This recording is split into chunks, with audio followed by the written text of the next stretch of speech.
Hello friends, welcome to வேல்ரோஜ் and crime diaries. நம்ம இந்திய தலைநகர் டெல்லியில் வசந்த் குஞ்ச் அப்படிங்கிற பணக்காரங்கள் வசிக்கிற ஒரு ஏரியா இருக்கு. அந்த வசந்த் குஞ்சுங்கிற ஏரியாவுக்கு பக்கத்தில் நெல்சன் மண்டேலா ரோடுங்கிற ஒரு ரோடு இருக்கு. இந்த ரோடு தான் இந்த பாஷான பீப்புள் வசிக்கிற, இந்த பணக்காரங்கள் வசிக்கிற இந்த வசந்த் குஞ்சுங்கிற ஏரியாவையும் ரெஸ்ட் ஆஃப் த டெல்லியையும் கனெக்ட் பண்ற ஒரு முக்கியமான ரோடா தான் இந்த நெல்சன் மண்டேலா ரோடு பார்க்கப்படுது. இப்போ டெல்லியில் இருக்கவங்களுக்கு தெரியும், இந்த நெல்சன் மண்டேலா ரோட்ல எங்க பார்த்தாலும் மால் இருக்கும், நிறைய எல்இடி போர்டு இருக்கும், பார்க்கவே இப்ப பயங்கரமா டெவலப் ஆயிருக்கும். பட் இன்னைக்கு நம்ம பார்க்க போற இந்த கிரைம் கேஸ் நடந்த 2008 வருஷம் இந்த நெல்சன் மண்டேலா ரோடு எப்படி இருந்துச்சுன்னா, இரவு நேரம் கம்ப்ளீட்டா ஐசோலேட்டடா இருக்கும். என்னதான் ரோடு இருக்கும், டிவைடர் இருந்தா கூட லேட் ஈவினிங் பாத்தீங்கன்னா இங்க மக்கள் நடமாட்டம் இருக்காது. அதுவும் நைட் டைம் பாத்தீங்கன்னா ரேரா எப்பயாவது ஒரு 1-2 வெஹிக்கிள் தான் போகும். ஸோ அந்த மாதிரி தான் ஒரு ஐசோலேட்டட் ஏரியாவா இருந்துட்டு இருக்க இந்த நெல்சன் மண்டேலா ரோட்ல செப்டம்பர் மாதம் 30 2008 வருஷம் காலையில 4 மணி இருக்கும். ரெஸ்டாரண்ட்ல வேலை பார்க்குற ராகேஷ் குமார்ங்கிற ஒரு நபர் லேட் ஈவினிங் தன்னோட ஒர்க் எல்லாம் முடிஞ்சதுக்கு அப்புறம் சைக்கிள்ல வீட்டுக்கு போயிட்டு இருக்காரு. அப்ப இந்த நெல்சன் மண்டேலா ரோட கிராஸ் பண்ணி பார்க்கும்போது அந்த ரோட்ல ஒரு டிவைடர் இருக்கு. அந்த டிவைடருக்கு பக்கத்துல மோதி ஒரு கார் நிக்கிறத பாக்குறாரு. இந்த நபர் கொஞ்சம் பதட்டமாயிட்டு பக்கத்துல போய் பார்க்கும்போது அந்த காரோட டோர் லாக் செய்யப்பட்டிருக்கு. சரி, விண்டோ வழியா பார்க்கலான்னு பார்த்தா விண்டோவும் க்ளோஸ்டா இருக்கு. அது ஒரு மாருதி ஜென் பழைய காரு. உண்மையிலேயே அங்க ஏதோ ஒரு ஆக்சிடென்ட் நடந்துருச்சு அப்படிங்கிற மாதிரி இந்த நபர் ஃபீல் பண்றாரு. சரி, உள்ள யாராவது இருக்காங்களா, உயிரோட இருக்காங்களா, ஹெல்ப் பண்ணலாம் அப்படின்னு அந்த விண்டோ வழியா அவர் பார்க்கும்போது அந்த காருக்குள்ள ஒரே ஒரு நபர் இருக்காங்க, ஒரு இளம் பெண் இருக்காங்க. டிரைவிங் சீட்ல உட்கார்ந்துருக்காங்க. அந்த பெண்ணோட பொசிஷன் எப்படி இருக்குன்னா, அந்த ஸ்டீரிங் வீல் மேல அப்படி படுத்திருக்காங்க. அதை இன்னுமே உற்று நோக்கி பார்க்கும்போது அந்த பெண்ணோட வாயிலிருந்து நிறைய ரத்தம் வரதா பார்க்குறாரு. ஆஹா, ஏதோ ஒரு ஆக்சிடென்ட் நடந்திருக்குடா அப்படின்னு இவரால் டோரை திறக்க முடியல. அப்போ தொலைதூரத்தில் ஒரு செக்யூரிட்டி கார்டு அவர் வேலையை முடிச்சு வந்துட்டு இருக்காரு. ஒன்று இந்த ராகேஷ் குமார் அவர்கிட்ட உதவி கேட்குறாரு. சார் இங்கே வாங்க சார் அப்படிங்கிறாரு. ஒன்று இந்த செக்யூரிட்டி கார்டு வர்றாரு. என்ன ஆச்சுன்னு கேட்கும்போது, சார் ஏதோ ஒரு ஆக்சிடென்ட் ஆன மாதிரி தெரியுது, உள்ள ஒரு பெண் வாயிலிருந்து ரத்தம் வந்துட்டு இருக்கு, நம்ம ஏதாவது பண்ணுவோம்னா அவங்களும் டோரெல்லாம் ஓப்பன் பண்ண ட்ரை பண்ணுறாங்க, எதுவுமே பண்ண முடியல. சரி, இதுக்கு மேலே டிலே பண்ண வேணான்னு பக்கத்தில் இருக்க போலீஸ் ஸ்டேஷனுக்கு தகவல் கொடுக்குறாங்க. உடனே ஒரு 4-5 போலீஸ் ஆஃபீஸர் அடுத்த ஒரு 10 நிமிஷத்துக்குள்ளே வர்றாங்க. பார்க்கும்போது தெரியுது ஏதோ ஒரு ஆக்சிடென்ட் ஆன மாதிரி தெரியுது. பட் ஜென்ரலா இந்த ரோட்ல இதுக்கு முன்னாடி கிரைம்லாம் எப்படி நடந்திருக்குன்னா, நிறைய ராபரி நடக்குது. ஸோ ஒருவேளை இது ராபரியான கிரைமா இருக்கலாம், இல்ல ஆக்சிடென்ட்டும் நடக்கலாம் அப்படின்னு 2 பாசிபிள் சினாரியோல திங்க் பண்றாங்க. பட் இது ஒரு ராபரியா இருக்க வாய்ப்பு இல்லைங்கிற மாதிரி போலீஸ் திங்க் பண்றதுக்குரிய மிக முக்கியமான காரணம், அந்த காரோட கதவுகள் திறக்கப்படல, உள்புறமா லாக் செய்யப்பட்டிருக்கு, அந்த விண்டோவும் க்ளோஸ்டா இருக்கு. ஸோ இதை வச்சு பார்க்கும்போது இது ஒரு ராபரியா இருக்க வாய்ப்பு இல்லைன்னு போலீஸ் ஆஃபீஸர் இன்னுமே உள்ள கொஞ்சம் உற்று நோக்கி பார்க்கும்போது தான் தெரியுது இது ஒரு திட்டமிட்டு செய்யப்பட்ட கொலைன்னு. அதாவது ஸ்டீரிங் வீல்ல படுத்திருக்க அந்த பெண்ணோட இந்த இடத்துல ஒரு துப்பாக்கி குண்டு பாஞ்ச தடயங்கள் இருக்கு. ஸோ அட் தி எண்ட் அந்த பெண் துப்பாக்கியால் தான் சுட்டு கொலை செய்யப்பட்டிருக்காங்க அப்படிங்கிறது தெரியுது. உடனே பக்கத்தில் இருக்க ஒரு கார் மெக்கானிக்கை வர சொல்லி இந்த டோரை ஓப்பன் பண்ணுறாங்க. ஸோ உள்ள ஏதாவது தடயம் கிடைக்குமான்னு பார்க்கும்போது அந்த பெண் டிரைவிங் சீட்டில் இருக்காங்க. பேசஞ்சர் சீட்டில் அந்த பெண்ணோட ஹேண்ட்பேக் இருக்கு. அதுக்கப்புறம் அந்த பெண்ணோட பர்ஸ் இருக்கு. அதுக்கப்புறம் அந்த பெண் வேலை பார்க்குற இடத்துக்குரிய ஐடி கார்டு இருக்கு. இதை எல்லாத்தையும் வச்சு பார்க்கும்போது இது ஒரு ராபரியா இருக்க முடியாதுன்னு இப்போ போலீஸ் ஒரு கன்க்ளூஷனுக்கு வர்றாங்க. ராபரினா என்ன பண்ணிருக்கணும், ஒன்று கதவை உடைச்சு ஏதாவது ஒரு பொருளை திருடிட்டு போக முயற்சி பண்ணிருக்கணும். அதுவும் நடக்கல. மேலும் இந்த காருக்குள்ள எந்த விதமான ஒரு அசம்பாவிதம் நடந்ததுக்குரிய தடயமும் இல்லை. அந்த பெண் தன்னோட உயிரை பாதுகாக்கிறதுக்காக அந்த கொலைகாரன்ட்ட போராடினதுக்குரிய எந்த தடயமும் கிடைக்கல. ஒட்டுமொத்தத்தில் இதுல இருந்து என்ன தெரியுதுன்னா, இந்த பெண் கடைசி வரைக்கும் இந்த கார் கதவை திறக்கவே இல்லை, அந்த கொலைகாரங்க உள்ளவே வரல. ஸோ வெளியிலேருந்து சுட்டு கொலை பண்ணியிருக்கலாம் அப்படிங்கிறது தெரியுது. அதை ஃபைனலா அந்த கண்ணாடி கதவுல பார்க்கும்போது அந்த தியரி உண்மைன்னு தெரிய வருது. இப்போ அந்த பெண்ணோட ஐடென்டிட்டி என்னன்னு தெரிஞ்சுக்கிறதுக்காக அந்த பெண்ணோட ஹேண்ட்பேக்கை பார்க்குறாங்க. அந்த பெண்ணோட ஐடி கார்டை பார்க்குறாங்கள, போலீஸுக்கே ஒரு சின்ன அதிர்ச்சி காத்துட்டு இருக்கு. அந்த பெண்ணோட பேரு சௌமியா விஸ்வநாதன் தெரிய வருது. இளம் பெண். அவங்க ஹெட்லைன் டுடே அப்படிங்கிற ஒரு நியூஸ் சேனல்ல ஜேர்னலிஸ்டா வேலை பார்த்துட்டு இருக்காங்க. மேபி ஆஃபீஸ் டைம் முடிஞ்சு லேட்டா வந்திருக்கலாம். வர்ற வழியில இந்த மாதிரி கொடூரமா சுட்டு கொலை செய்யப்பட்டிருக்கலாங்கிற மாதிரி தெரியுது. இந்த பெண் ஒரு ஜேர்னலிஸ்ட்னு தெரிஞ்சவனே போலீஸுக்கு ஒரு சின்ன பதட்டம் வருது. ஏன்னா ஒரு சாதாரண பீப்புள் கொலை செய்யப்பட்டாலே பயங்கரமான அழுத்தம் வரும் பொதுமக்கள்கிட்ட இருந்து, மீடியாட்ட இருந்து. இப்ப மீடியாவை சேர்ந்த ஒரு பெண்ணை கொலை செய்யப்பட்டதுனால கண்டிப்பா இந்த வழக்க கூடிய விரைவில் தீர்க்க வேண்டிய அழுத்தம் காவல்துறை அதிகாரிகளுக்கு வருது. இப்ப கொலை செய்யப்பட்ட இந்த பெண்ணோட பெற்றோர்களுக்கு தகவல் கொடுக்க வேண்டியது இருக்கு. சோ அவங்க வீடு எங்க இருக்குன்னு விசாரணை பண்ணி பார்க்கும்போது வசந்த் குஞ்சுங்கிற இந்த ஏரியால தான் அவங்க வீடு இருக்கு. அவங்க அப்பா பேரு விஸ்வநாதன். காலையில 5 மணிக்கு அவரோட வீட்டு கதவை போலீஸ் ஆபீசர் தட்டுறாங்க. நீங்க ஜஸ்ட் இமேஜின் பண்ணி பாருங்க, 5 மணிக்கு நம்ம வீட்டுக்கு போலீஸ் வந்து நின்னா எப்படி இருக்கும். உடனே அந்த நபருக்கு ஒரு பதட்டம் வருது. சார் என்ன ஆச்சுன்னு கேட்கும்போது அப்ப போலீஸ் ஆபீசர் என்ன சொல்றாங்கன்னா, உங்க பொண்ணுக்கு ஆக்சிடென்ட் ஆச்சு, அங்க ஹாஸ்பிட்டல் அட்மிட் பண்ணிருக்கோம், நீங்க உடனே கிளம்பி வாங்கங்கறாங்க. இந்த நபரும் தன்னோட மனைவியை கூப்பிட்டுட்டு பதட்டமா போறாரு. பட் அங்க அவங்கள கூட்டிட்டு போனது ஐசியூ வார்டுக்கு இல்ல, அங்க இருக்கிற பிண வரைக்கும் தான் கூட்டிட்டு போறாங்க. பார்த்தவனே தெரிஞ்சு போச்சு தன்னோட பொண்ணு உயிரோட இல்லைன்னு. சோ இந்த அம்மா அப்பா 2 பேரும் கதறி அழுகுறாங்க.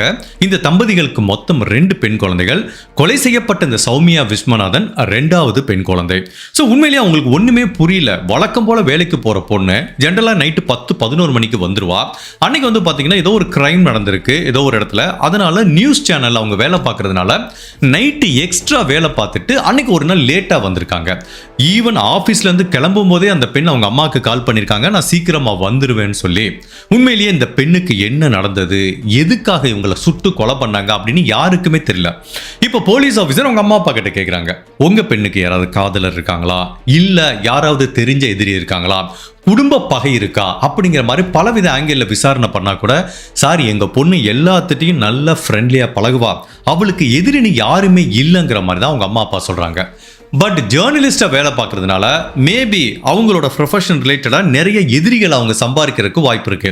யாராவது ஒரு நபரை பத்தி இவங்க எதிராக பேசியிருக்கலாம் மீடியால, அப்போ அந்த நபருக்கு வந்து இவங்க மேல கோபம் வரலாம், இல்ல இவங்க ஒரு ரைட்டரா இருந்தா அந்த நபரை பத்தி தப்பா எழுதிருக்கலாம். ஸோ கண்டிப்பா ஜேர்னலிஸ்டுக்கு எல்லாமே இந்த ஒரு ஆபத்து இருக்கிறதுனால மேபி ஒரு அரசியல்வாதி மூலமாவோ இல்ல ஒரு ரவுடி மூலமாவோ இந்த பெண்ணுக்கு ஆபத்து வந்திருக்கலாம். மேபி இவங்க பார்க்குற வேலையே இவங்களுக்கு எமனா வந்து முடிஞ்சிருக்கலாம் அப்படிங்கிற ஆங்கிளையும் விசாரணை பண்றாங்க.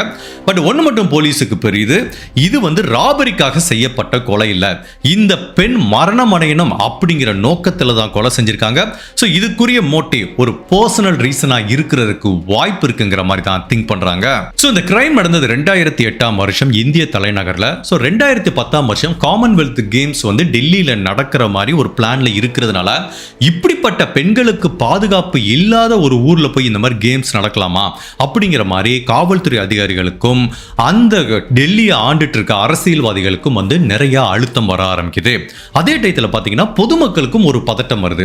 அதாவது இதுவரைக்கும் நைட்டு வெளியில ஃப்ரீயா போயிட்டு வந்த நிறைய பெண்கள் கொஞ்சம் பதட்டமாகறாங்க. ஈவன் தன்னோட பெண்களையும் மனைவிகளையும் வேலைக்கு அனுப்பின வீட்டில் இருக்க ஆண்களுக்கும் ஒரு பதட்டம் வருது. ஜெனரலா இந்த மாதிரி ஒரு கிரைம் நம்ம ஃபேஸ் பண்றோம்னு வச்சுக்கோங்களேன், 2 விதமான சைக்காலஜிக்கல் ஃபேக்டர் இருக்கு. இது வந்து ஒரு கிரைமும் மட்டுமல்ல, நீங்க ஒரு கிரைம் த்ரில்லர் படத்தை பார்க்கும்போதும் இது வந்து ஒரு ஹியூமனோட நேச்சர். ஒன்னு சம்பந்தப்பட்ட விக்டிம் மேல ஒரு இரக்க குணம் வரும். 2வது அந்த இடத்துல நம்மளையோ இல்ல நம்ம குழந்தைகளையோ வச்சு பார்க்கும்போது ஒரு பயங்கரமான அதிர்ச்சி வரும். இதை பர்சனலாவே நான் ஃபீல் பண்ணிருக்கேன். நம்ம ராட்சசன் ஒரு படம் பார்த்தோம், அதுல வந்து பாத்தீங்கன்னா சீரியல் கில்லர் வர்ற சீன் கூட எல்லாத்துக்கும் பதட்டமா இருந்திருக்காரு. அந்த ஸ்கூல் டீச்சர் இந்த பொண்ணை தனியா போய் கிளாஸ் ரூம்ல தாழ்பால் போட சொல்லிட்டு அந்த பொண்ணை பக்கத்துல வர சொல்லலாம் பாருங்க. அந்த டயத்துல தான் எல்லாத்துக்குமே ஒரு டென்ஷன் இருக்கும், அடுத்து இந்த ஸ்கூல் டீச்சர் என்ன பண்ண போறான் அப்படின்னு. அப்போ எல்லாத்துக்குமே அந்த பொண்ணு மேல ஒரு இரக்க குணம் வரும். நிறைய பேர் வந்து அவங்க பொண்ணுக்கு இந்த இடத்துல இந்த மாதிரி ஒரு கிரைம் நடந்தா எப்படி இருக்கும் அப்படிங்கிறதுனால தான் அந்த சீன் வந்து பயங்கரமா ரீச் ஆச்சு. இது வந்து ஒரு சிம்பிள் சைக்காலஜிக்கல் ஹியூமன் ஃபேக்டர். அதே ஒரு ஃபீலிங் தான் இப்போ டெல்லி மக்கள் கிட்ட வருது. ஒன்று இந்த சௌமியா விஸ்வநாதன் மேல ஒரு இரக்க குணமும் வருது. அதே டயத்தில் நம்ம வீட்டு பெண்களை இப்படி வெளியில அனுப்பிச்சா இரவு நேரத்தில் தனியா போற மாதிரி அனுப்பினா இந்த மாதிரி ஒரு கிரைம் நடக்கிறதுக்கும் வாய்ப்பு இருக்குன்னு ஒட்டுமொத்தத்தில் மக்கள் பயப்படுறாங்க. ஸோ இந்த வழக்கை கூடிய விரைவில் தீர்க்க வேண்டிய அழுத்தம் காவல்துறை அதிகாரிகளுக்கு வருது. அதுவும் இவங்க மீடியா பர்சன்னால மீடியால இருந்து இன்னமே கொஞ்சம் எக்ஸ்ட்ரா பிரஷர் வருது. சௌமியா விஸ்வநாதன் அப்படிங்கிற இந்த 26 வயசு ஜேர்னலிஸ்ட அவங்க ஆபீஸ் வேலை முடிஞ்சு வரும்போது கார்ல வந்துட்டு இருக்கும்போது டெல்லியில இருக்கிற நெல்சன் மண்டேலா ரோட்ல வச்சு சுட்டு கொலை பண்ணது யாரு, அந்த கொலைகாரனை போலீஸ் பிடிச்சாங்களா அப்படிங்கிற பலவித குழப்பங்களும் திருப்பங்களும் நிறைஞ்ச நம்ம இந்திய தலைநகர் நியூ டெல்லியில நடந்த ஒரு வித்தியாசமான ட்ரூ கிரைம் கேஸ் தான் இன்னைக்கு நம்ம அந்த வீடியோல வீடியோல பார்க்க போறோம். இப்படியெல்லாம் கூடவா கிரைம் நடக்கும்னு இந்த வழக்கு நம்ம எல்லாத்தையும் ரொம்பவே ஆச்சரியப்படுத்த போது. ஸோ கடைசி வரைக்கும் ஸ்கிப் பண்ணாம பாருங்க. அப்படி இந்த கிரைமை பண்ண நபர்கள் யாரு, இவங்க ஒரு கொலையோட நிப்பாட்டிக்கிட்டாங்களா, இல்ல நெல்சன் மண்டேலா ரோட்ல இந்த மாதிரி பலவிதமான கிரைம் நடந்ததா அப்படிங்கறத நம்ம தெரிஞ்சுக்கிறதுக்கு முன்னாடி உங்க டைம் 2 செகண்ட்ஸ் எனக்காக ஸ்பெண்ட் பண்ணி என்னோட வீடியோஸ் உங்களுக்கு பிடிச்சிருந்துச்சுன்னா லைக் பண்ணிட்டு கமெண்ட் பண்ணுங்க. இன்கேஸ் என்னோட சேனலை இது வரைக்கும் நீங்க சப்ஸ்கிரைப் பண்ணாம பார்த்தீங்கன்னா மறக்காம சப்ஸ்கிரைப் பண்ணி என்ன சப்போர்ட் பண்ணுங்க. ஸோ நீங்க எவ்வளவு பிஸியா வீடியோ பார்த்தாலும் ஒரு செகண்ட் பாஸ் பண்ணிட்டு லைக் பண்ணிட்டு கண்டினியூ பண்ணுங்க. இந்த வீடியோல நீங்க யாருமே எதிர்பார்க்காத பலவித திருப்பங்கள் காத்துக்கிட்டு இருக்கு. இந்த கேஸை பொறுத்த வரைக்கும் போலீஸுக்கு இருக்கிற ஒரே தடயம் ஷெல் கேஸ்ன்னு சொல்லுவாங்க. நம்ம நிறைய கிரைம்ல பார்த்திருக்கோம். துப்பாக்கியால சுடும்போது ஒவ்வொரு குண்டை சுத்தியும் ஒரு ஷெல் கேஸ் ஒன்று இருக்கும். அது அப்படி வெளியில தெரிச்சிட்டு வரும். அந்த ஷெல் கேஸ் தான் ஒரு மிக முக்கியமான தடயமா பார்க்கப்படும். அந்த ஷெல் கேஸை வச்சு ஃபியூச்சர்ல கொலை பண்ண கொலைகாரனை கண்டுபிடிச்சு அவன் கைவசம் இருக்கிற துப்பாக்கியை வச்சு இந்த ஷெல் கேஸ் இந்த துப்பாக்கில தான் வந்ததா அப்படிங்கறத நிரூபிக்க முடியும். ஸோ ஷெல் கேஸ்ங்கிறது ஒரு யூனிக்கான ஃபிங்கர் பிரிண்ட் மாதிரி. இப்போ அந்த ஷெல் கேஸை எடுத்துட்டு பேலிஸ்டிக் டெஸ்ட் பண்ணி பார்க்கும்போது எல்லாத்துக்குமே ஒரு சின்ன அதிர்ச்சி காத்துட்டு இருக்கு. இது ஒரு ட்ரெடிஷனலான துப்பாக்கி மாதிரி தெரியல. நம்ம நிறைய இதில் கேள்விப்பட்டிருப்போம் நாட்டு துப்பாக்கி ஹேண்ட்மேடுன்னு. ஃபேக்டரியில் தயாரிக்கிறது இல்லை, இது கைப்பட தயாரிக்கிற நாட்டு துப்பாக்கிலேருந்து வந்த குண்டுன்னு தெரியுது. ஸோ நாட்டு துப்பாக்கியை வச்சு ஒருத்தன் கொலை பண்ணுறான் அப்படின்னா கண்டிப்பா அவன் ஒரு கிரிமினலாவோ இல்ல பக்காவான ஒரு ரவுடியாவோ இருக்கிறதுக்கு வாய்ப்பு இருக்கு அப்படிங்கிற மாதிரி திங்க் பண்றாங்க. ஸோ இந்த ஒரு எவிடன்ஸை வச்சுக்கிறாங்க. ரெண்டாவது போலீஸ் ஆஃபீஸர் கொலை செய்யப்பட்ட சௌமியா விஸ்வநாதனோட இறுதி நிமிடங்கள் எப்படி இருந்துச்சுன்னு ட்ராக் பண்றாங்க. பிகாஸ் எந்த வழக்கிலையும் அந்த இறுதி நிமிடங்களை ட்ராக் பண்ணும்போது ஏதாவது ஒரு இடத்துல சின்னதா ஒரு க்ளூ கிடைக்கும். அதை வச்சு இந்த கேஸை சால்வ் பண்ண முடியும். ஸோ சௌமியா விஸ்வநாதனோட ஆஃபீஸுக்கு போறாங்க, அங்க விசாரிக்கிறாங்க. அந்த ஹெட்லைன் டுடேல விசாரிக்கும் போது அவங்க கொலை செய்யப்பட்ட அன்னைக்கு அவங்க பிஹேவியர் எப்படி இருந்துச்சுன்னு கேட்குறாங்க. சார் எப்பவும் போல தான் இருந்தாங்க, நார்மலாக இருந்தாங்க, எந்த பிரச்சனையும் கிடையாது, அவங்க யார் மூலமாக பிரச்சனை இருக்குது அப்படிங்கிற மாதிரி சொல்ல ரொம்ப கேஷுவலாக இருந்தாங்க. எங்களை பொறுத்த வரைக்கும் எந்தவித வித்தியாசமும் எங்களுக்கு தெரியலைங்கிற மாதிரி தான் கூட வேலை பார்த்த கோவொர்க்கர் சொல்கிறாங்க. சரி, அவங்க எத்தனை மணிக்கு ஆஃபீஸ்லேருந்து கிளம்புனாங்க? காலையில் 3 மணிக்கு அவங்க ஒர்க்கு முடிஞ்சது சார். ஸோ பேக் பண்ணிவிட்டு காரை எடுக்கிறதுக்கு ஒரு 15 நிமிஷம் ஆயிருக்கும். ஸோ 3:15 மணிக்கு கிளம்பியிருப்பாங்க. பட் இந்த உடல் கண்டுபிடிக்கப்பட்டது 4 மணிக்கு. ஸோ 4 மணிக்கு கண்டுபிடிக்கப்பட்ட அட்லீஸ்ட் ஒரு 15 மினிட்ஸ் முன்னாடியாவது கொலை செய்யப்பட்டிருக்கலாம். ஸோ 3:45க்கு கொலை செய்யப்பட்டிருக்கலாம். 3:15 ஆஃபீஸ்லேருந்து கிளம்புறாங்க, 3:45க்கு கொலை செய்யப்படுறாங்க. இடைப்பட்ட இந்த 30 மினிட்ஸ்க்குள்ள அவங்களுக்கு என்ன நிகழ்ந்தது அப்படிங்கிறது தெரியல. பட் இந்த டயத்தில் தான் அவங்க கொலை செய்யப்பட்டிருக்காங்க அப்படிங்கிறது தெரியுது. பட் அன்பார்ச்சுனேட்டா இந்த இன்சிடென்ட் நடந்த 2008ஆம் வருஷம் பெரிய லெவலில் சிசிடிவி கேமராலாம் இல்லை. பட் இப்போ இந்த கிரைம் நடந்துருச்சு அப்படின்னா இந்த டைம் லைனை வச்சு இந்த கிரைம் சீன்ல முன்னாடி பின்னாடி நாலாபுறமும் இருக்கிற கேமராவை எடுத்து அந்த டயத்தில் சந்தேகப்படும்படியான எந்த வெஹிக்கிள் போச்சுன்னு நம்பர் பிளேட்டை வச்சு ஈஸியாக அந்த கிரைமை சால்வ் பண்ணலாம். பட் இந்த கிரைம் நடந்தப்போ சிசிடிவி கேமரா மாதிரி வசதிகள் இல்லாதனால இருக்கு, பட் ரேரா சில இடத்துல தான் இருந்திருக்கு. இந்த நெல்சன் மண்டேலா ரோட்ல எங்கேயும் இல்லைங்கிறதுனால சிசிடிவி கேமரா வச்சு இந்த 30 மினிட்ஸ்க்குள்ள என்ன நிகழ்ந்ததுங்கிறத போலீஸால கண்டுபிடிக்க முடியல. பட் இந்த கேஸை பொறுத்த வரைக்கும் போலீஸுக்கு இருக்கிற மிக மிக குழப்பமான விஷயம் என்ன அப்படின்னா மோட்டிவ். எந்த ஒரு கொலையிலும் சரி மோட்டிவ் கிளியரா இருந்துச்சுன்னா கொலைகாரனை நெருங்குறதுக்கு வாய்ப்பு இருக்கு. ஃபார் எக்ஸாம்பிள், ஒரு பொண்ணு ஒருத்தனை காதலிக்கிறான், பிரேக்கப் பண்ணிடுறான், திடீர்னு அந்த பொண்ணு கொலை செய்யப்பட்டானா பேக்ரவுண்ட் செக் பண்ணி பார்க்கும்போது ஒரு எக்ஸ் இருந்தாலும் தெரியும், அவனை பிடிச்சி விசாரிக்கலாம். ஓகேப்பா, ஏதோ பிரேக்கப் ஆயிருக்கு, அவன் இதை கொலை பண்ணிருக்கான். ஸோ அந்த மோட்டிவ்ங்கிறத வச்சு கொலைகாரனை ட்ராக் பண்ண முடியும். பட் இந்த கேஸ்ல அந்த மோட்டிவை போலீஸால எஸ்டாப்ளிஷே பண்ண முடியல. இந்த பெண்ணுக்கு ஏதாவது பாஸ்ட் ரிலேஷன்ஷிப் இருக்கா? இல்ல. ஏதாவது கோவொர்க்கரோட பிரச்சனை இருக்கா? இல்ல. ஏதாவது குடும்ப பிரச்சனை இருக்கா? இல்ல. ஏதாவது பங்காளி சொத்து பிரச்சனை இருக்கா? அதுவும் இல்ல. என்னதான் பிரச்சனை? இல்ல இந்த பெண்ணை யாராவது தவறா நடந்திருக்காங்களா? அப்படியும் இல்ல. அந்த பெண் காருக்குள்ள தான் உட்கார்ந்திருக்காங்க, கார் கதவை அவங்க திறக்கவே இல்லையே. அப்ப ராபரியும் மோட்டிவ் இல்ல. உண்மையிலேயே இந்த பொண்ணு எதுக்காக கொலை செய்யப்பட்டாங்க அப்படிங்கிற மோட்டிவை டெல்லி போலீஸால எஸ்டாப்ளிஷே பண்ண முடியல.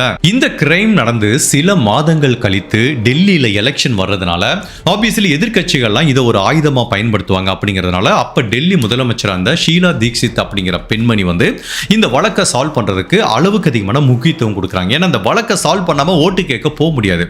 ஈவன் அப்படி போலீஸ் ஆஃபீஸர் ஸ்பெஷல் இன்வெஸ்டிகேஷன்லாம் ஃபார்ம் பண்ணி இந்த வழக்கை தீர்க்க முயற்சி பண்ணா கூட அப்போ இந்த முதலமைச்சர் ஒரு வார்த்தை சொல்லியிருக்காங்க, ஓகே, பெண்கள் வந்து இந்த மாதிரி நைட்டு நேரத்தெல்லாம் தனியாக போகக்கூடாது, அவங்கவுங்க ரெஸ்பான்சிபிலிட்டியை புரிஞ்சுக்கணும் அப்படிங்கிற மாதிரி பெண்களோட சுதந்திரத்துக்கு அகேன்ஸ்டாக ஒரு வார்த்தை சொன்னதுனால அது வந்து ஒரு மிகப்பெரிய சலசலப்பை ஏற்படுத்துச்சு மக்கள்கிட்டையும் எதிர்க்கட்சிகள்கிட்டையும்.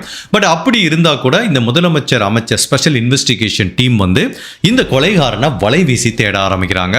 ஓகே, இந்த கேஸில் எந்தவித குழுவும் கிடைக்காம இருந்தால் கூட சரி நம்ம ஒன்று பண்ணுவோம், இதுக்கு முன்னாடி ஏதாவது சால்வ் பண்ணாத கிரைம் இருக்கா, அந்த கிரைம் இந்த நெல்சன் மண்டேலா ரோட்ல நடந்திருக்கா அப்படிங்கிறத செக் பண்ணி பார்க்கும்போது பல கிரைம் நடந்திருக்கு. மோஸ்ட் ஆஃப் த டைம் கொலை மாதிரி பெரிய கிரைம் நடக்கல, பட் நிறைய ராபரி நடந்திருக்கு, அதுவும் நைட்டு நேரம் தான் நடந்திருக்கு. பட் அந்த மாதிரி ராபரியும் இதையும் லிங்க் பண்ண முடியல போலீஸால. ஏன்னா இந்த கேஸ்ல ராபரியே இல்லையே, இந்த பெண்ணை தானே கொலை பண்ணிருக்காங்க. ஸோ எந்த விதமான பாஸ்ட் இன்சிடென்ட்டும் இந்த கிரைமோட போலீஸ்க்கு லிங்க் ஆகல. ஸோ அது மூலமா எந்தவித ஒரு க்ளூவையும் ப்ராக்ரஸையும் போலீஸால பண்ண முடியல. இப்படி இந்த சௌமியா விஸ்வநாதனுக்கு என்ன நிகழ்ந்ததுங்கிறத கண்டுபிடிக்க முடியாம டெல்லி போலீஸ் விழிப்புதுங்கி நிற்கிற இந்த நேரத்தில் இந்த இன்சிடென்ட் நடந்த சில மாதங்கள் கழித்து இதே நெல்சன் மண்டேலா ரோட்டுக்கு பக்கத்தில் ஜனவரி மாதம் 7ஆம் தேதி 2009 பதட்டமா போலீஸ் டிபார்ட்மெண்ட்டுக்கு ஒரு கால் வருது. இந்த நெல்சன் மண்டேலா ரோட்டுக்கு பக்கத்தில் ஒரு ஐசோலேட்டட் ஏரியாவில் ஒரு ஆணோட சடலத்தை கண்டுபிடிக்கிறாங்க. உடனே போலீஸ் ஆஃபீஸர் பதட்டமா போய் அந்த ஆணோட சடலத்தை கைப்பற்றி செக் பண்ணி பார்க்கும்போது சௌமியா விஸ்வநாதன் எப்படி சுட்டு கொலை செய்யப்பட்டிருக்காங்களோ அதே மாதிரி தான் இந்த நபரும் சுட்டு கொலை செய்யப்பட்டிருக்காரு. அவரோட பேரு முகமது நதீம்னு கண்டுபிடிக்கிறாங்க. இந்த முகமது என்ன பண்றாரு அப்படின்னா, அவர் வந்து ஒரு கார் வச்சு டாக்ஸி டிரைவரா வேலை பார்த்துட்டு இருக்காரு. சொந்தமா கார் தான். ஸோ அந்த கார்ல அவர் டாக்ஸி ஓட்டிட்டு இருக்காரு. அவர் வச்சிருக்க அந்த டாக்ஸியும் மிஸ் ஆகுது.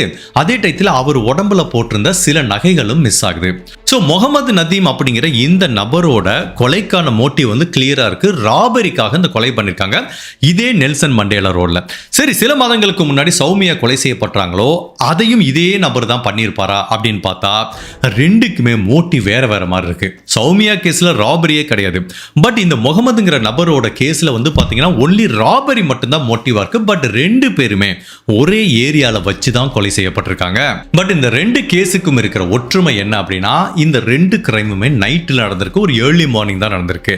ஸோ அதுக்கப்புறம் தான் மக்கள் கிட்ட பதட்டமாகுது. யாருமே நைட் ஷிஃப்ட் வேலைக்கு போறதுக்கு ரெடியா இல்லை, நைட்டு விட்டு வெளியில போறதுக்கு ரெடியா இல்லை, ஈவன் செகண்ட் ஷோ சினிமாவுக்கு போறது கூட ரெடியா இல்லை. அந்த அளவுக்கு இந்த நெல்சன் மண்டேலா ரோடு பக்கமே நைட்டு மக்கள் வர்றதுக்கு அவ்வளவு பயப்பட ஆரம்பிக்கிறாங்க.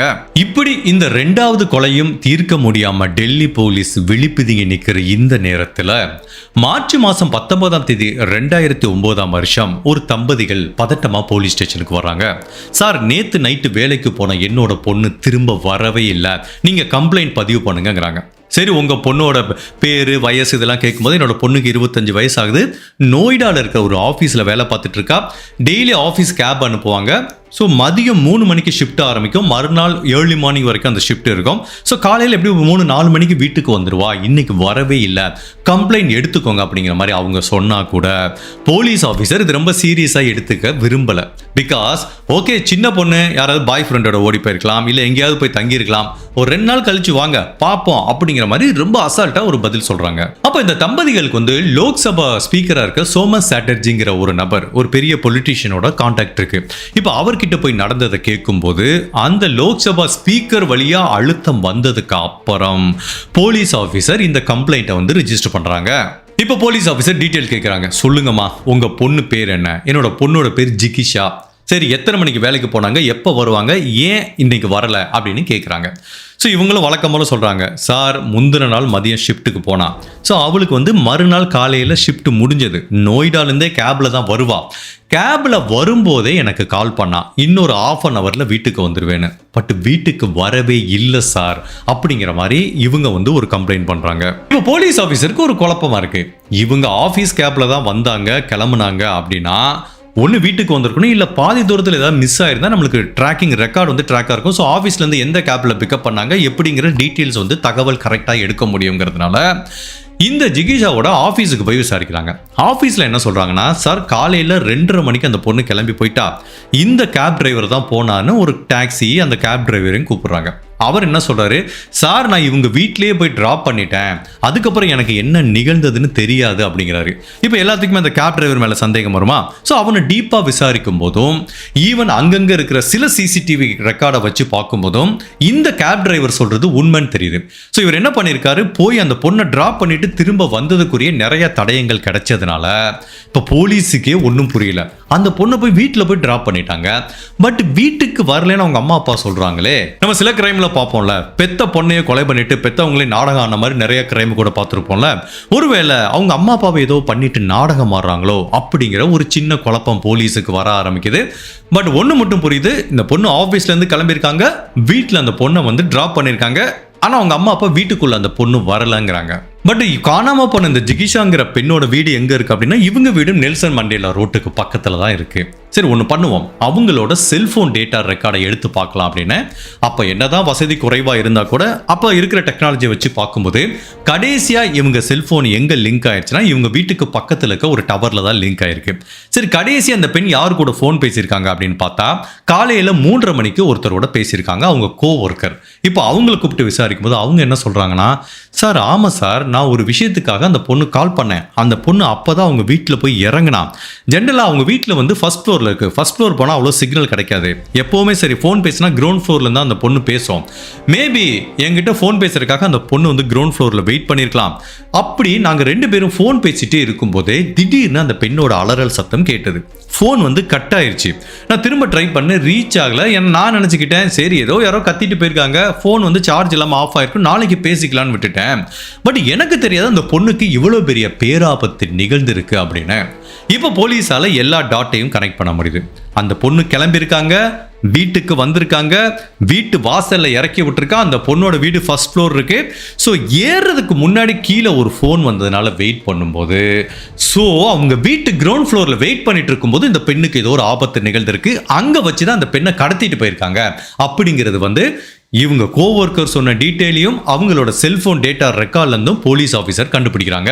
ஏற்கனவே நடந்த 2 கொலைக்கு விட தெரியல, இப்ப ஜிகிஷாங்கிற இன்னொரு பொண்ணு காணாம போச்சு. இந்த பொண்ணை வலைவீசி தேடிட்டு இருக்க இந்த நேரத்துல ஹரியானால இருக்க ஃபரிதாபாத்ங்கிற ஊர்ல இருந்து ஒரு தகவல் வருது, இங்க ஒரு பெண்ணோட சடலத்தை கண்டுபிடிச்சிருக்கோன்னு. இப்ப போலீஸ் ஆபீசர் அங்க போய் பார்க்கும்போது அந்த பெண் யாரும் இல்ல, டெல்லியில காணாம போன ஜிகிஷாங்கிற பெண்ணோட சடலம்னு தெரியுது.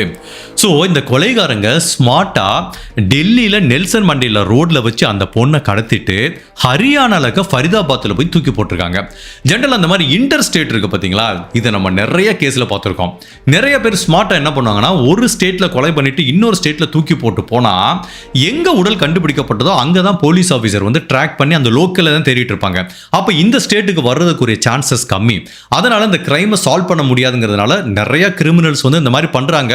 பட் இப்போ அப்படி கிடையாது. நம்ம கிட்ட டேட்டா எல்லாமே இன்டர் ஸ்டேட் ஃபுல்லா லிங்க் ஆயிருக்கிறதுனால ஈஸியா இங்க சால்வ் பண்ண முடியாட்டா அடுத்து இங்க ஏதாவது மிஸ்ஸிங் ரிப்போர்ட் இருக்கான்னு இங்க வச்சு லிங்க் பண்ணிடுவாங்க. பட் இந்த கேஸை பொறுத்த வரைக்கும் அந்த கொலைகாரங்கள் போலீஸை சுத்த விடணுங்கிறதுக்காண்டி இன்னொரு ஸ்டேட்ல அந்த பெண்ணோட உடலை தூக்கி போட்டு போயிருக்காங்க. ஸோ இப்போ இந்த போலீஸ் ஜிகிஷாங்கிற பெண்ணுக்கு என்ன நிகழ்ந்ததுன்னு தெரியாம குழப்பமான சூழ்நிலையில அந்த கொலைகாரன் தேடிட்டு இருக்க இந்த நேரத்தில் இந்த ஜிகிஷாவோட பேங்க் ரெக்கார்டோட இன்டர்நெட் பாஸ்வேர்டு வந்து அவங்க அம்மா கிட்ட இருக்கு.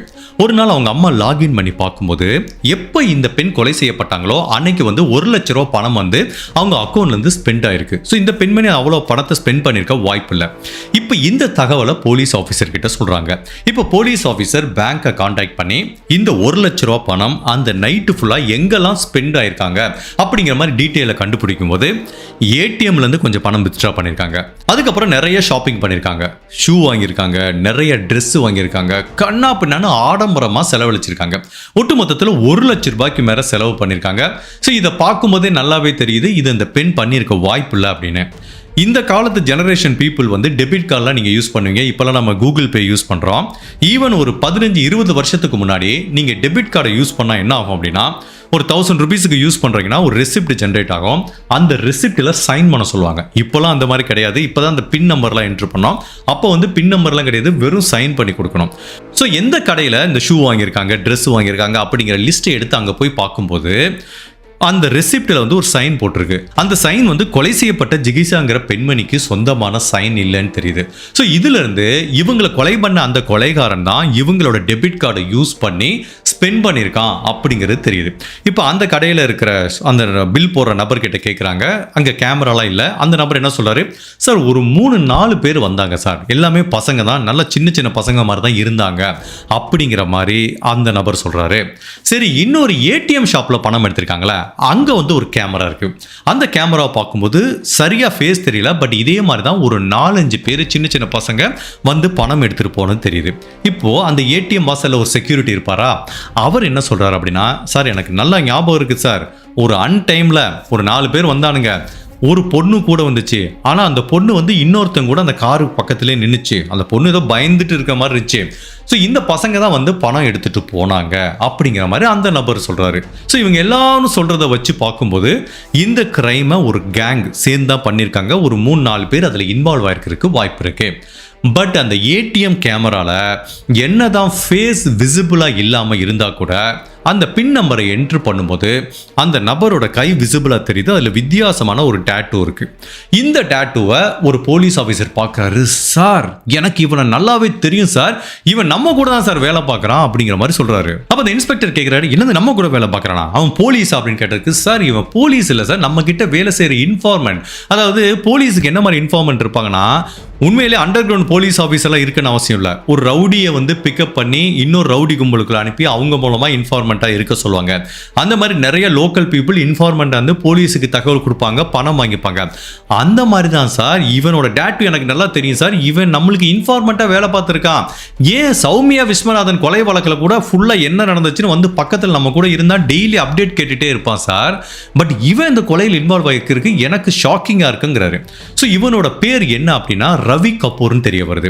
இந்த ரவி கபூர் கூட இன்னொருத்தர் இருக்கான், அவன் பேரு பல்ஜித் மாலிக்னு தெரிய வருது. அவனையும் இன்னொரு போலீஸ் ஆஃபீஸர் பார்க்குறாரு. சார் ரவி கபூர் நம்மளுக்கு இன்ஃபார்மெண்ட், இந்த பல்ஜித் மாலிக் இவன் கூட தான் சார் சுத்திட்டு இருப்பான், இந்த 2 பேத்தையும் எனக்கு நல்லா தெரியும் சார். ஸோ இந்த கிரைமை இவனுங்க தான் பண்ணியிருக்காங்கன்னு போலீஸ் சந்தேகப்படுறத மேலும் உறுதிப்படுத்துகிற மாதிரி இன்னொரு தகவல் கிடைக்குது. அதாவது ஏடிஎம் வாசலில் உட்காந்த செக்யூரிட்டி கார்டு என்ன சொல்கிறாருன்னா, சார் இந்த ஒரு 4-5 பேர் வந்தாங்களே சார், அவங்க கையில் எல்லாமே வாக்கி டாக்கி வச்சுருந்தாங்கங்கிறாங்க. ஜென்ரலாக வாக்கி டாக்கி வந்து போலீஸ் ஆஃபீஸர் மட்டும்தான் வச்சுருப்பாங்க. ஸோ அப்போவே சந்தேகம் இருந்தது, இவங்க கையில் எப்படா வாக்கி டாக்கி வந்தது அப்படின்னு. பட் அப்போ தான் போலீஸுக்கு எல்லாத்தையும் லிங்க் பண்ணி பார்க்க முடியுது. நெல்சன் மண்டேலா ரோட்டில் ஏற்கனவே ராபரி நடந்திருக்கு. அந்த ராபரிலாம் எப்படி நடந்திருக்குன்னா, சில பேர் வந்து போலீஸ் ஆஃபீஸர் மாதிரி காரை நிப்பாட்டி அவங்க கிட்ட பணம் பறிக்கிறது, அதுக்கப்புறம் போலீஸ் ஆஃபீஸர் மாதிரி காரை நிப்பாட்டினதுக்கப்புறம் அவங்க கிட்ட ராபரி பண்ணுறது, அப்படிங்கிற மாதிரி ஒரு கும்பல் சுற்றிட்டு இருக்கிறத போலீஸ் ஆஃபீஸர் கேள்விப்பட்டிருக்காங்க, அவங்கள தேடிட்டு இருந்திருக்காங்க. இப்போ அந்த மாதிரி கும்பல் வந்து தங்களை போலீஸ் அதிகாரிகள்ங்கிற மாதிரி காட்டிக்கிறதுக்கு கையில் கண்டிப்பாக வாக்கி டாக்கி வச்சிருப்பாங்க. ஸோ இது எல்லாத்தையும் வச்சு பார்க்கும்போது நம்மளுக்கு இன்ஃபார்மெண்ட்டாக இருக்க ஒருத்தனே இவ்வளோ பெரிய கிரைம் பண்ணுறானா அப்படிங்கிறது எல்லாத்துக்கும் அதிர்ச்சியை கொடுக்குது. இப்போ அட்லீஸ்ட் இவன் யாருன்னு தெரியுது. இப்போ இந்த கும்பல் எங்க இருக்காங்க அப்படிங்கிற தகவல் போலீஸுக்கு தெரிய வருது. 24 மணி நேரமும் அந்த கும்பலை வந்து ட்ராக் பண்றாங்க. அப்போ வந்து ஒரு சூப்பரான இன்ஃபர்மேஷன் என்ன கிடைக்குதுன்னா, இந்த ரவி கபூரும் அவனோட கும்பலும் ஒரு வேன்ல நெல்சன் மண்டேலா ரோடு பக்கத்துல வந்துட்டு இருக்காங்க சார் அப்படிங்கிற மாதிரி தெரியுது. உடனே இப்போ போலீஸ் ஆஃபீஸரும் அந்த நெல்சன் மண்டேலா ரோட்ல ஒரு ட்ராப் வச்சு வெயிட் பண்ணிட்டு இருக்கும்போது ஃபைனலா அந்த ரவி கபூரோட காரை வருது, பிடிச்சிடுறாங்க. ஸோ அந்த கார்ல பாத்தீங்கன்னா மொத்தம் 6 பேர் இருக்காங்க. இந்த ரவி கபூர் இருக்கான், அதுக்கப்புறம் பார்த்தீங்கன்னா அவன் கூட இருக்க பல்ஜித் மாலிக், ஸோ இன்னொருத்தன். இந்த 3 பேர் தான் முதன்மை குற்றவாளி மாதிரி தெரியுது. கூட இருக்க 3 பேர் யாருன்னு பார்த்தா அவங்களாம் அந்த திருடு பொருளை வாங்குறவங்க. இப்போ ஒரு நகையை கொள்ளையடிச்சான்னு வச்சுக்கோங்களேன், அந்த நகையை கம்மியான விலைக்கு வாங்குறது, அவங்களும் இவங்களோட சுற்றிட்டு இருப்பாங்க. ஸோ மொத்தம் ஒரு 6 பேரை வந்து அரெஸ்ட் பண்ணுறாங்க. அரெஸ்ட் பண்ணி அவனோட வெஹிக்கிளை ஃபுல்லாக சர்ச் பண்ணி பார்த்தாங்கல்ல, மிரண்டு போயிட்டாங்க. உள்ள ஒரு 10-15 வாக்கி டாக்கியை கண்டுபிடிக்கிறாங்க. 2வது போலீஸ் ஆஃபீஸர் பயன்படுத்துகிற யூனிஃபார்ம் இருக்கு. அதுக்கப்புறம் ஜட்ஜஸ் நீதிபதிகள் பயன்படுத்துகிற யூனிஃபார்ம் இருக்கு. ஈவன் சில டைம் வந்து இவங்க ஜட்ஜு மாதிரி கூட ஏமாத்திருக்கானுங்க. எவ்வளோ பெரிய கிரிமினலாக இருப்பானுங்க. அதுக்கப்புறம் இந்த ரவி கபூரை க்ளோஸாக பார்க்கும்போது கழுத்தில் ஒரு பெரிய செயின் போட்டிருக்கான். அந்த செயினை போலீஸ் ஆபீசர் எங்கேயோ பார்த்த மாதிரி இருக்குன்னு பார்த்தா அது கொலை செய்யப்பட்ட ஜிகிசாங்கிற இந்த பெண்மணி கழுத்துல போட்டிருந்த செயின். அந்த பெண்ணோட செயினை வந்து இவன் எடுத்து போட்டிருக்கான். அதுக்கப்புறம் இன்னுமே வந்து காரோட ட்ரங்கை செக் பண்ணி பார்க்கும்போது இவனுங்க கிரைமுக்கு சம்பந்தமா பலவித விஷயங்கள் கிடைக்குது. அதாவது நிறைய பேர்ட்டு கொள்ளையடிச்ச பல பொருட்களை கண்டுபிடிக்கிறாங்க. அதுக்கப்புறம் வந்து இந்த கிரைமை ஏமாத்துறதுக்காக நம்பர் பிளேட்டை மாத்துவாங்கல, பலவிதமான நம்பர் பிளேட் இருக்கு.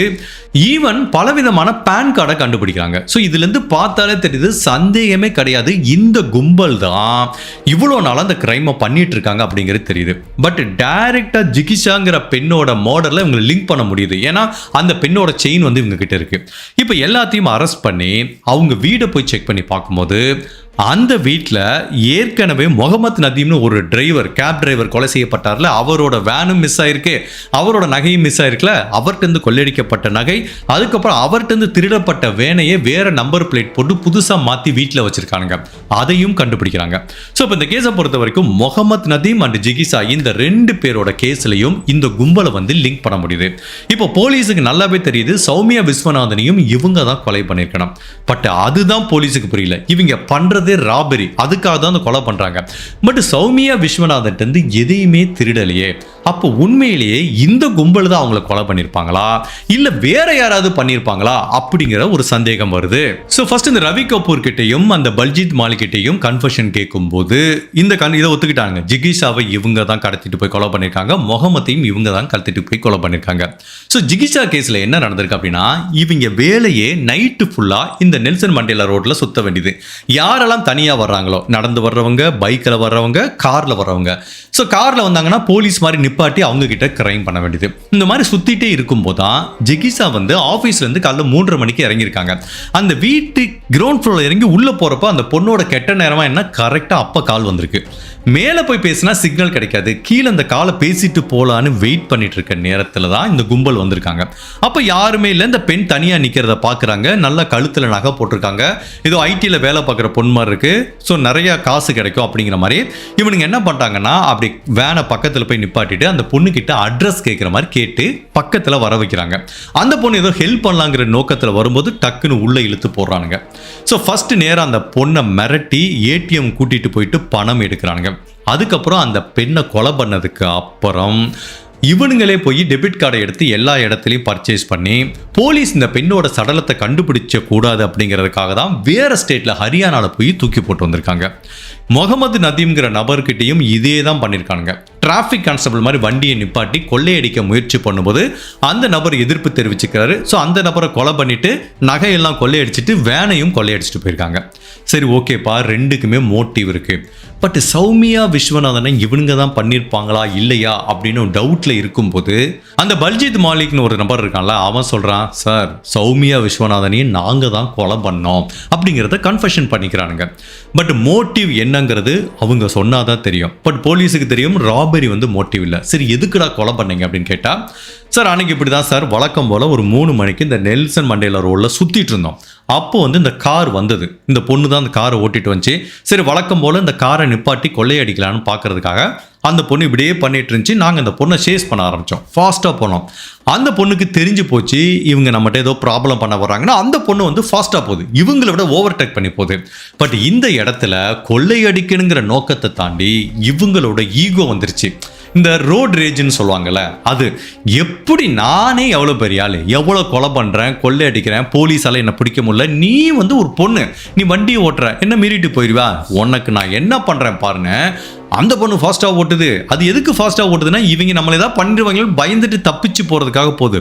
பட் இவங்களும் வந்து கார் இப்படியே போகிறானுங்க. ஒரு ஸ்டேஜில் அந்த பொண்ணு மேலே பயங்கர கோபம் வந்துருச்சு. அப்போது சௌமியா அப்படி காரை ஓட்டிட்டு இருக்காங்க, பேரலாக போகிறாங்க. அப்போ அந்த ரவி கபூர் என்ன பண்ணுறான், கையில் வச்சு இந்த நாட்டு துப்பாக்கி எடுத்து அப்படி வண்டி மூவ்மெண்ட்லேயே ஒரே சுடு. அப்போ ஒரு துப்பாக்கி குண்டு அந்த பெண்ணோட கண்ணாடியை தொலைச்சிட்டு அவங்களோட இந்த இடத்துல பட்டுது.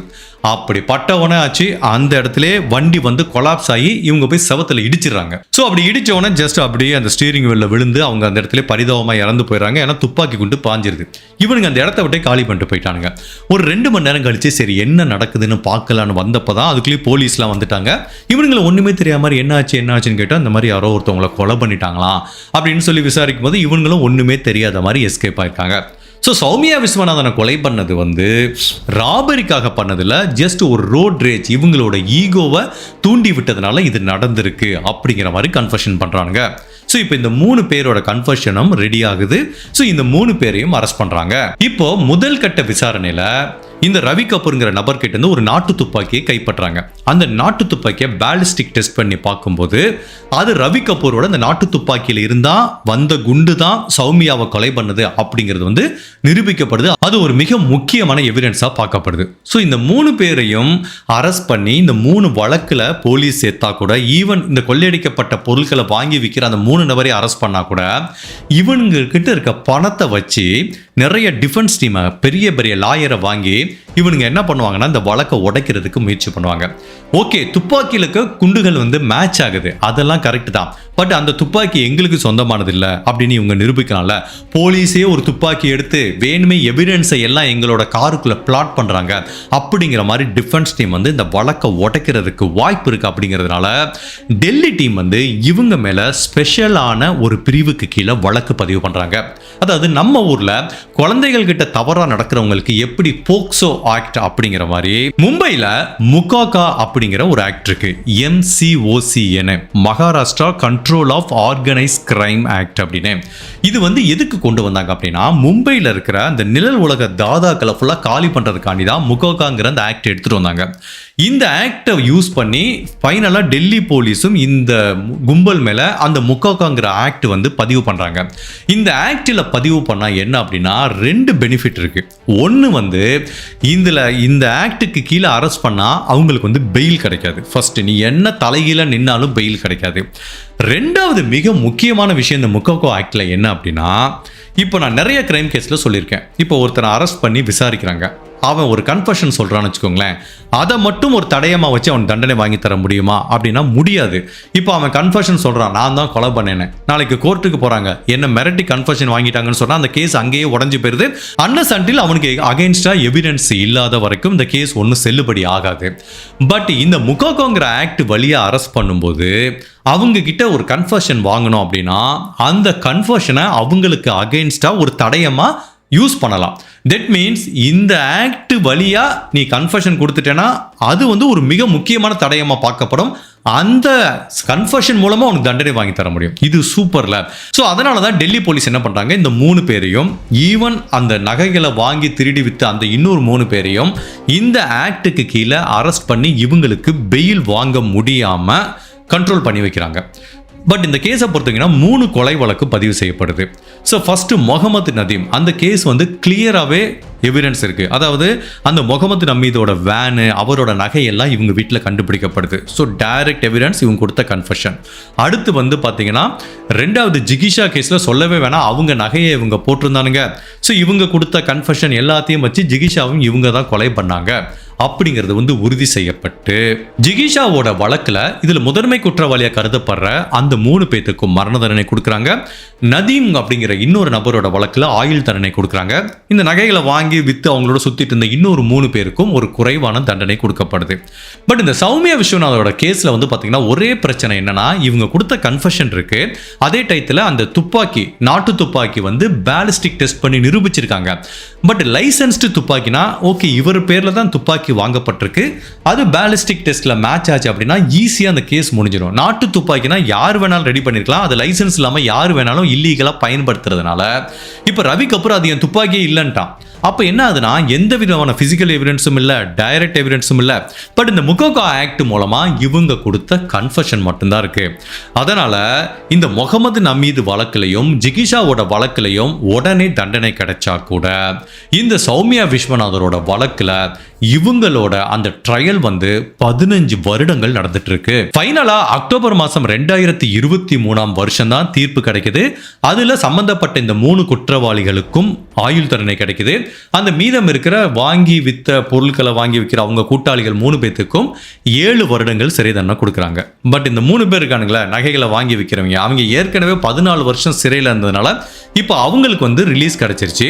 பட் இந்த கேஸில் பார்த்தீங்கன்னா இவங்களுக்கு வந்து ஒரு இதில் மரண தண்டனை, 2 இதில் ஆயுள் தண்டனை கிடைச்சிருக்கு. ஈவன் ஜிகிஷா கேஸில் கொடுத்த மரண தண்டனை கூட ஆயுள் தண்டனையாக கொடுத்துருக்காங்க. பட்டு இந்த 3 பேரும் எப்போ பெயிலில் வெளிவர முடியும் அப்படின்னா இந்த 3 கேஸ்லயும் பெயில் கிடைச்சாதான் வர முடியும். இவங்களுக்கு வந்து சில கேஸ்ல பெயில் கிடைச்சிருக்கு. பட் சௌமியா விஸ்வநாதன் கேஸ்ல கடைசி வரைக்கும் பெயில் கிடைக்காதனால நான் படிச்சு பார்த்த வரைக்கும் இந்த 3 பேரும் இப்ப வரைக்கும் டெல்லி ஜெயில தான் இருக்காங்க. சம்பந்தப்பட்ட இந்த குற்றவாளிகளுக்கு எப்படியாவது தண்டனை வாங்கி கொடுக்கணுங்கிற மாதிரி இந்த சௌமியா விஸ்வநாதோட அம்மாவும் அப்பாவும் அந்த வயசான காலத்துல 15 வருடங்கள் தொடர்ந்து காவல் நிலையத்தையும் நீதிமன்றத்தையும் தொடர்ந்து படி ஏறி டயர்டாகி ஃபைனலா அவங்களோட நீண்ட போராட்டத்துக்கு பலன் கிடைச்சிருக்கு. சௌமியா விஸ்வநாதன் கேஸ்ல தண்டனை கிடைச்சிருக்கு.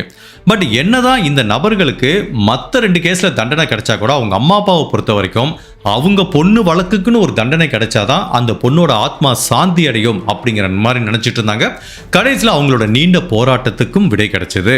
குழந்தைகள் அண்ட் பெண்கள் கிட்ட தவறா நடக்கிற பல வழக்குகளை நம்ம பார்க்கிறோம். சில குற்றவாளிகளுக்கு தண்டனை கிடைக்குது. பல குற்றவாளிகள் தஷ்வந்த் மாதிரி குற்றவாளிகள் எப்படியாவது சட்டத்திலிருந்து தப்பிச்சிடுறாங்க. ஈவன் நிறைய பேத்துக்கு கடுமையான தண்டனை கிடைச்சா கூட அது நாளடைவில் அந்த தண்டனை குறைக்கப்படுது. அப்புறம் ஒரு ஸ்டேஜில் பெயில் வாங்கிட்டு வந்துடுறாங்க. அப்போ பாதிக்கப்பட்ட குடும்ப உறவுகளுக்கு உண்மையிலேயே நம்மளுக்கு சரியான நீதி கிடைக்கலையோ அப்படிங்கிற மாதிரி ஒரு மன வருத்தம் இருந்துட்டே தான் இருக்கு. பட் இந்த மாதிரி பல கேஸ்ல படிச்சு பார்க்கும்போது ஈவன் நம்ம ஆடியன்ஸ் நிறைய பேர் கூட இப்போ கோயம்புத்தூர் கேஸ்ல போட்டிருந்த கமெண்ட்டை தான் நானும் சொல்றேன். உண்மையிலேயே பெண்கள் பாலியல் வழக்கிலையும் குழந்தைகள் சம்பந்தப்பட்ட வழக்கிலையும் தாமதிக்காம சீக்கிரமா கடுமையான தண்டனை கொடுத்தா மட்டும்தான் இந்த மாதிரி குற்றங்கள் குறையும். அதுவும் இந்த மாதிரி குற்றம் பண்றவங்களுக்கு எப்படியாவது நம்ம 10 வருஷம் ஜெயில இருந்து வெளியில வந்துடலாம் அப்படிங்கிற ஒரு இருமாப்பில தான் தொடர்ந்து இந்த குற்றத்தை பண்ணிட்டு இருக்காங்க. உண்மையிலேயே கடுமையான தண்டனை கொடுத்தா ஒருத்தனுக்கு கொடுக்கிற தண்டனையை பார்த்து இந்த மாதிரி ஒரு பொண்ணு மேலையும் குழந்தை மேலையும் கை வைக்கிறதுக்கு அடுத்தவன் பயப்படணும். அந்த மாதிரி ஒரு தண்டனையை கூடிய விரைவில் வெயிட் பண்ணாம கொடுத்தா மட்டும்தான் இந்த மாதிரி குற்றங்கள் குறையும். பிகாஸ் இந்த மாதிரி குற்றங்களை வந்து நம்ம என்னதான் பெண்களையும் குழந்தைகளையும் எவ்வளோ நாள் தான் வீட்டில் இருக்கவங்க பாதுகாக்க முடியும். ஏதாவது ஒரு ஸ்டேஜில் உங்கள் பொண்ணு காலேஜுக்கு போனோம், இல்லை ஏதாவது ஸ்டேஜில் பொண்ணு வேலைக்கு போனோம், இல்லை மனைவி எல்லாரும் வீட்டுக்குள்ளேயே அடைச்சி வச்சுட்டு இருக்க முடியுமா? அப்போ வெளியில் போகிற பெண்கள் எவ்வளோ நாள் தான் அவங்க தற்காத்துக்கிட்டே இருக்க முடியும்? அப்போ ஒரு சைடு வந்து இந்த குற்றம் பண்றவங்கக்கிட்ட ஒன்று அவன் நல்லவனா திருந்தி மாறணும். அதுக்குரிய சான்சஸ் எந்த அளவுக்கும் தெரியல. பட் அதே டயத்தில் அந்த குற்றம் பண்றவங்கக்கிட்ட ஒரு சின்ன பயத்தை உண்டு பண்ணா இந்த மாதிரி குற்றங்கள் குறையிறதுக்கு வாய்ப்பு இருக்கு. இப்போ நம்ம தமிழ்நாட்டில் கூட நிறைய இனிஷியேட்டிவ் எடுக்கிறாங்கல்ல. ஸோ பறக்கும் படை இந்த மாதிரிலாம் வைக்கிறாங்க. அதெல்லாம் என்ன ஆகும் அப்படின்னா அங்கங்கே நடக்கிற கிரைமை வந்து சில கிரைமை வந்து ஸ்டாப் பண்ணோம். பட் என்ன பொறுத்த வரைக்கும் இந்த தப்பு பண்றான் பார்த்தீங்களா, அவனே பண்ணக்கூடாதுன்னு நினைச்சாதான் இந்த மாதிரி கிரைம் ரேட் வந்து நிறைய டிராப் ஆகிறதுக்கு வாய்ப்பு இருக்கு. அப்ப அவன் வந்து இந்த மாதிரி தப்பு பண்றவன் நல்லவனா இருப்பானா? கண்டிப்பா இருக்க மாட்டான். அவன் எதுக்கு பயப்படும்? அவனுக்கு வந்து மனசுல ஒரு மிகப்பெரிய பயத்தை விதைக்கணும். இந்த தப்பு பண்ணா ஐயோ சாமி இந்த தண்டனை நம்மளுக்கு வேண்டாண்டா அப்படிங்கிற மாதிரி ஒரு தண்டனை இருந்தா மட்டும்தான் பயந்துட்டு இந்த கிரைமை பண்ணாம இருப்பாங்க. ஈவன் நான் கொஞ்ச நாளைக்கு முன்னாடி ஒரு வீடியோ போட்டிருந்தேன். மரண தண்டனை கைதிகளோட கடைசி 24 மணி நேரம் எப்படி இருக்கணும். அந்த வீடியோவை ஒருத்தன் பார்த்தானா தப்பு பண்றதுக்கு கண்டிப்பா யோசிப்பான். சபா இந்த டார்ச்சர்லாம் நம்மளால அனுபவிக்க முடியாது. ஸோ அந்த மாதிரி ஒரு பயத்தை இந்த மாதிரி குற்றவாளிகள் மனசுல விதைக்கணும். இன்னொருத்தனுக்கு கொடுத்த தண்டனையை பார்த்து இன்னொருத்தன் தப்பு செய்யறதுக்கு பயப்படணும். இந்த மாதிரி தண்டனைகள் கடுமையாக்கப்பட்டுச்சுன்னா இந்த மாதிரி குற்றங்கள் குறையும்னு நினைக்கிறேன். பட் நீங்க உங்களோட கருத்தை பதிவு பண்ணுங்க. இந்த மாதிரி பெண்களுக்கும் குழந்தைகளுக்கும் நடக்கிற பாலியல் குற்றங்களை எப்படி தவிர்க்கலாம்? உங்களோட கருத்தை மறக்காம இந்த வீடியோல பதிவு பண்ணுங்க. இந்த மாதிரி அனதர் கேஸ்ல உங்களை சந்திக்கிறேன். Till then, stay safe, take care. Bye.